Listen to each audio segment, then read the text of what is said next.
Olá, sejam muito bem-vindos a mais um episódio de Reflexões sobre a Videira. Eu sou Walter Silva e aqui nos assentamos aos pés do Mestre para refletir, crescer e nos alinhar com o propósito eterno. Eu sou Walter Silva e hoje vamos falar sobre algo essencial para uma vida com propósito: a diferença entre reagir e agir e como isso define o rumo da nossa jornada. Nós vivemos em uma era de hiperestimulação. São notificações, pressões sociais, excesso de informações, questões políticas fazem com que sejamos puxados o tempo todo. A maioria das pessoas hoje vive no modo reativo, como se estivessem sempre respondendo ao mundo e não decidindo conscientemente. A reação é imediata, instintiva, prematura. A ação é refletida, intencional, preparada, planejada. Uma pessoa reativa vive como uma folha levada pelo vento. Aquilo que as pessoas dizem para ela muitas vezes é o que é a verdade. Ela não procura por si mesma buscar uma resposta. Então, se alguém diz o seguinte: a verdade é essa, e ela não tem certeza se realmente é aquilo, mas aquela pessoa transmite uma certa confiança ou tem determinada autoridade sobre determinada comunidade, por exemplo, um pastor ou um obreiro, ela não se questiona sobre aquilo que ele está falando e muitas vezes tem até medo de questionar aquilo e se sente culpada ao fazer isso, porque muitas vezes é usado alguns argumentos de que não se pode questionar o seu líder, né? Não se pode questionar autoridades, mas já quem age, quem vive de forma racional, planta sementes com propósito, não simplesmente vive de buscas sem sentido ou superficiais. A reatividade nasce de áreas mais primitivas do cérebro, amígdala, instinto de defesa, coisas básicas. Já a ação consciente vem do córtex pré-frontal, que é responsável pelo planejamento, tomada de decisões, que são coisas extremamente importantes para que a gente possa ter uma vida não somente reativa ou instintiva, mas uma vida construtiva, uma vida que possa nos ajudar a alcançar os nossos objetivos de fato, porque se você simplesmente reage a determinada situação, por exemplo, você reage quando a conta chega, ou você reage quando sente fome, ou você reage quando é hora de fazer alguma coisa. Você não pode simplesmente reagir, você tem que estar preparado para aquilo, para aquela situação.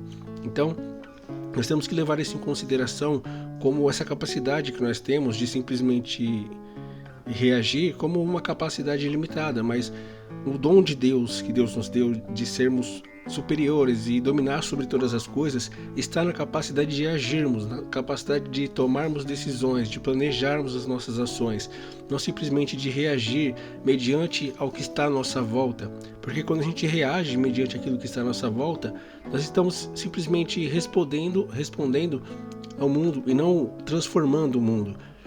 Então, Deus nos deu o livre-arbítrio e com ele a responsabilidade de governar a nós mesmos. Quando nós vivemos no automático, entregamos esse governo às emoções ou às circunstâncias ou às influências que estão ao nosso redor e que nós sabemos muito bem o quão mal elas podem fazer a nós, a nossa alma. E a pessoa que reage, ela não tem forças para lidar com o pecado, porque se ela reage para lidar com questões do dia a dia, questões da igreja, questões do trabalho, qualquer questão familiar, ela é sempre reativa no sentido de que ela nunca está preparada para algo, nunca está consciente de forma que ela consiga ter controle sobre si naquele momento, ter domínio próprio e tomar a atitude correta, não reativa, mas olhar a situação, analisar e identificar a melhor ação naquele momento. Então, nós não podemos nos deixar levar e sermos reativos para que a gente não possa, em determinado momento, ter que lidar com algo que vai influenciar muito negativamente a nossa vida e a gente simplesmente reagir de uma forma desesperada e acabar errando. Ou seja, quem é tardio em irar-se é melhor do que o poderoso, e o que domina o seu espírito do que aquele que toma uma cidade.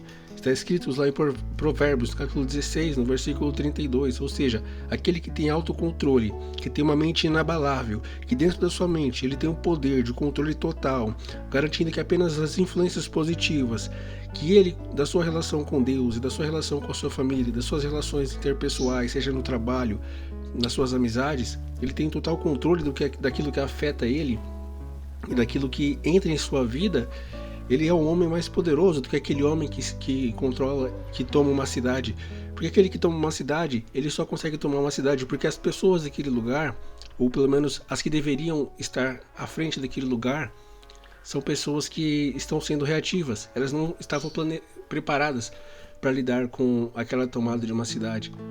E quando você não está preparado para lidar com as influências que vêm sobre a sua mente está com os muros baixos, ela está indefesa e qualquer coisa pode te influenciar, e não adianta você achar que está buscando a Deus, porque de repente você pode estar sendo enganado e acha que está no caminho correto. Então você precisa ter essa consciência de que isso não é somente algo que você deve pensar, que você deve refletir, mas é a sua responsabilidade como servo de Deus ter autocontrole, ter plena consciência de suas ações, ter pleno planejamento de suas ações. Você tem que saber exatamente os horários que você precisa fazer as coisas, não somente reagir, tocou o alarme, vou levantar, não. Você tem que saber que o seu alarme vai tocar naquele horário e que você vai ter que levantar, porque esse foi o plano que você definiu para si mesmo, que você precisa acordar aquele horário porque é isso que você quer, não porque é isso que o horário ou o seu patrão espera de você, mas porque é a sua decisão. Você tem um objetivo através disso. Seu objetivo no seu trabalho ou é construir algo melhor para sua vida, ou pelo menos ter um salário digno, ou pelo menos conquistar algo futuramente. Você tem um objetivo através daquilo. Você não simplesmente está reagindo às situações do mundo que te exigem pagamento de impostos, pagamento de compra, etc. Você não pode simplesmente reagir ao mundo. Você tem que ser ativo no mundo. Você não pode simplesmente pensar que o seu trabalho é uma obrigação pelo fato de você precisar pagar coisas, mas sim porque você tem objetivos e aquilo é um meio pelo qual você está se esforçando para poder alcançar os seus objetivos, porque dependem de uma atividade remunerada para que você possa conquistar meios financeiros para alcançar os seus objetivos. Então você tem que ter consciência disso, de que o despertar do seu celular ou do seu alarme pela manhã não é uma questão que depende do celular ou que depende do seu patrão estar esperando você estar chegando no horário, mas sim do seu objetivo. Você tem algo planejado para a sua vida, você quer comprar um carro, uma casa, viajar, seja lá o que for. Você tem que ter em mente que aquilo é sua responsabilidade. As pessoas têm terceirizado a responsabilidade de suas falhas, buscando resposta em transtornos, diagnósticos. Hoje em dia se ouve muito falar que as pessoas têm TDAH, fazem parte do espectro. Não que muitas pessoas não façam parte disso e que não seja uma questão a ser levantada, ou que que nós não devamos nos preocupar ou levar em consideração, e até justamente ter essa consciência de olhar para as pessoas que estão próximas de nós e tentar entender, mas não somente reagir. Eu não consigo ficar focado por 40 minutos, então eu tenho provavelmente TDAH. Não justifique as suas falhas humanas, que são comuns com um diagnóstico, ou buscando transtornos, ou uma patologia, seja ela qual for. Não normalize o patológico. Não com o objetivo de cura, muitas vezes essas pessoas procuram isso, mas como uma desculpa para suas falhas, para os seus erros, para suas limitações. É comum você não conseguir ficar 100% focado em algo. Isso não faz de você alguém com uma doença, com TDAH, seja lá o que for. É comum as pessoas hoje em dia terem limitações com relação às suas relações pessoais. Todo mundo tem limitações com relação a isso. Não quer dizer que você, por não conseguir falar com alguma pessoa, por não conseguir olhar nos olhos de alguém, faz parte do espectro autista. Não que você não deva procurar ajuda, mas não procurar ajuda para poder justificar determinadas situações que acontecem na sua vida. Porque eu sou assim, eu não consigo mudar, isso é parte da minha personalidade. São frases que nos impedem de crescer, que nos impedem de tomar responsabilidade sobre a nossa vida. Hoje, muitos usam o patológico como escudo moral. E claro, há situações clínicas reais que precisam de atenção, como eu disse, mas há também uma fuga de responsabilidade espiritual. Nós precisamos ter essa consciência de que nós temos a principal responsabilidade pela nossa alma, de que nós temos a principal responsabilidade pelos nossos objetivos, pelo nosso futuro, pelos nossos filhos, pelo mundo ao nosso redor também. Muitas vezes, agora falando sobre uma outra desculpa que as pessoas justificam as suas falhas espirituais, ficar colocando a culpa tudo no diabo. Porque eu me desviei, porque o diabo está me tentando, porque o diabo entrou na minha vida. Aí você vai na igreja, as pessoas possuídas lá, né, supostamente possuídas, aí fala, ela bebe porque o diabo entrou na vida dela. Não é o diabo que está entrando na vida das pessoas e influenciando elas. Talvez o diabo vá lá e te tente a determinada situação, te coloque numa situação na qual você vai ser tentado, mas não é isso, que o diabo não fica na sua vida falando para você, vai lá no bar, bebe isso, você tomou essa decisão. O diabo não te possui para você ir lá beber, ou para você fazer qualquer coisa errada. Entende? Não é. As pessoas têm buscado muitas justificativas, muitos responsáveis externos, muitos fatores externos para os seus problemas, para as suas questões pessoais, para os seus erros, para as suas falhas. E nós temos que ter responsabilidade sobre quem somos. Nós temos que agir e não reagir, porque assim fica fácil. É como uma criança que tem um irmão um pouquinho menor ou um pouquinho mais velho, que tem uma idade parecida. Ela vai lá e faz uma bagunça na casa e coloca a culpa no irmão. Nós não somos crianças. Nós não podemos justificar nossos erros procurando culpados externos. Nós temos que tomar responsabilidade por aquilo que fazemos e agir de acordo com aquilo que a gente tem em mente para poder alcançar. Se você não tem nada para alcançar na sua mente, você está vivendo errado.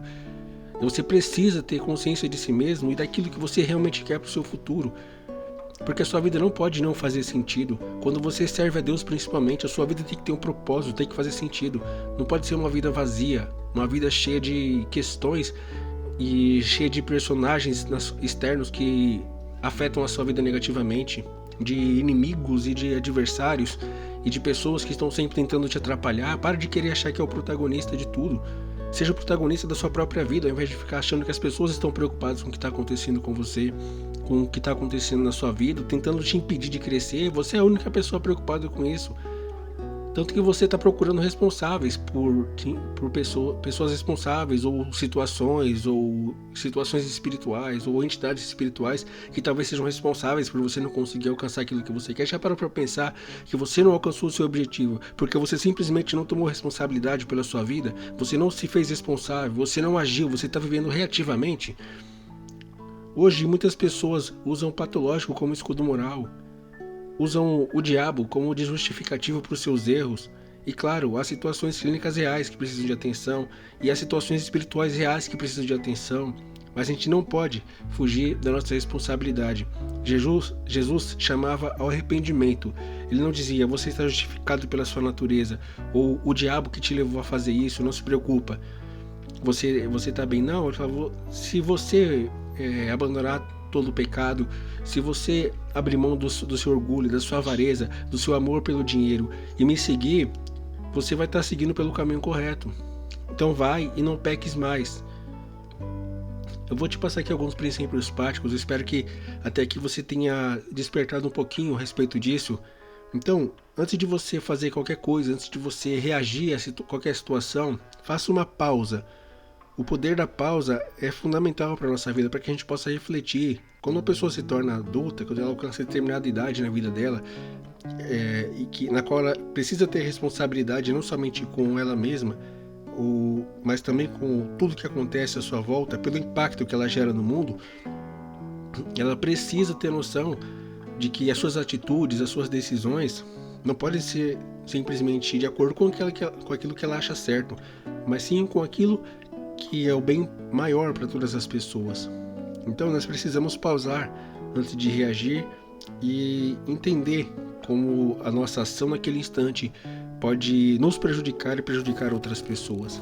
Nós precisamos também nos silenciar antes de agir, a oração antes da resposta. Nós precisamos treinar para ação proativa, ter metas espirituais e emocionais diárias. Nós precisamos ter consciência da nossa vida espiritual e da nossa responsabilidade sobre a nossa vida espiritual. Nós precisamos vigiar, como o Senhor disse, vigiai e orai. Nós precisamos estar atentos às distrações e ataques sutis, o cansaço, a pressa, o orgulho, a preguiça principalmente, e as distrações que hoje em dia são tão fáceis de chegar à nossa mão.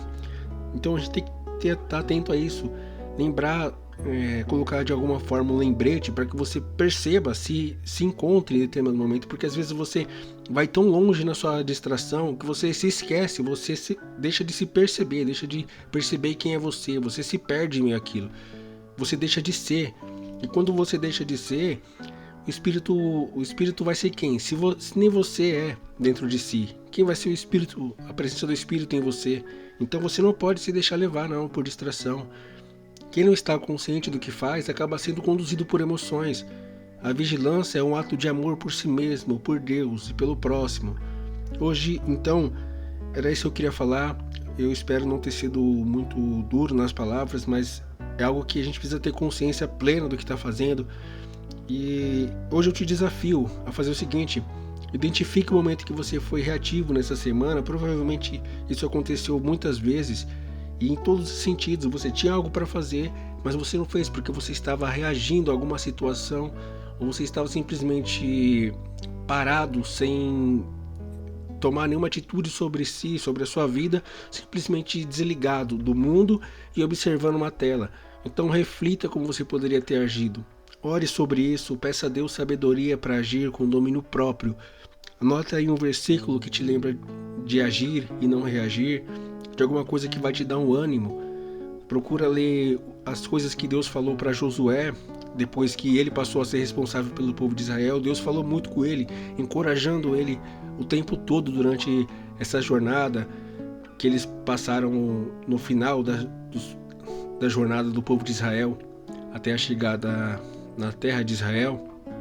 Então, procura esses versículos, leia Provérbios, leia aquilo que vai fazer você entender que a sua responsabilidade é necessária.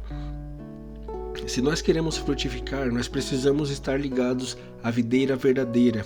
Isso exige intenção, vigilância, domínio próprio. Não somos vítimas do tempo, nem reféns do que sentimos. Nós somos filhos de um Deus que nos chamou à maturidade para que nós possamos tomar responsabilidade sobre essa terra e agir de acordo com a vontade de Deus. Se lembra dessa frase: vós sois sal da terra e luz do mundo.